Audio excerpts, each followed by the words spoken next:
Okay, so on the leg press now, we're gonna have a little look at different types of positioning that you can put. So right now, people say that you can't use hamstrings on this. It is optimal, and you're gonna get the priority of your quads. However, you're still gonna get a little bit of the hamstrings going as well. It's just the way it is. So right now, these pins, if I use these on my leg press, if I assign you this is a healthy balance. It's kind of nice and even. So I'm not too low, I'm not too high, I'm not too wide, I'm in the middle. Use these pins as a guide. It doesn't mean you've got to be on them. I can be slightly outside them, but make sure it's even. It'll tell you if your hips skew whip or not. Going forward, if I press from here and I come out, I bring it out and I rack it, and I press. It's like a healthy mixture. Everything that's going on, so from the front to the sides to the inside. If I go wide, toes out, if I go wide and toes out, it's going to work the inside of my legs instead. And I rack it.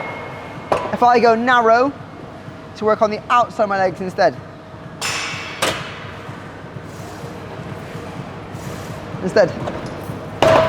What I encourage you to do is to double them up, like combine them. So for example, if I go high and wide,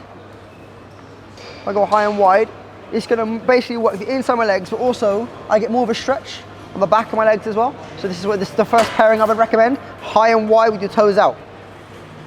Here. That's it.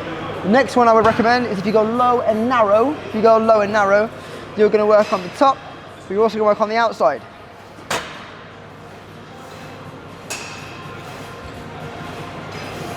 Rack it. So finish it up, the most important thing out of all of them, just do not lock your knees. If you lock your knees, you will always run the risk of putting the weight on the joint and then not the muscle. So for example, for any reason, just do not lock them out. Keep them semi-bent, that's the game plan, okay? You also have two safeties. They're here on the sides. So you got like one at the top, one at the bottom. The best thing to remember with these, if you get a little bit nervous of how they work, think of it like this way, okay? In to get in, out to get out. So whatever I'm doing, in to stay in. I'm in now. When I've had enough, out to get out. Just remember that.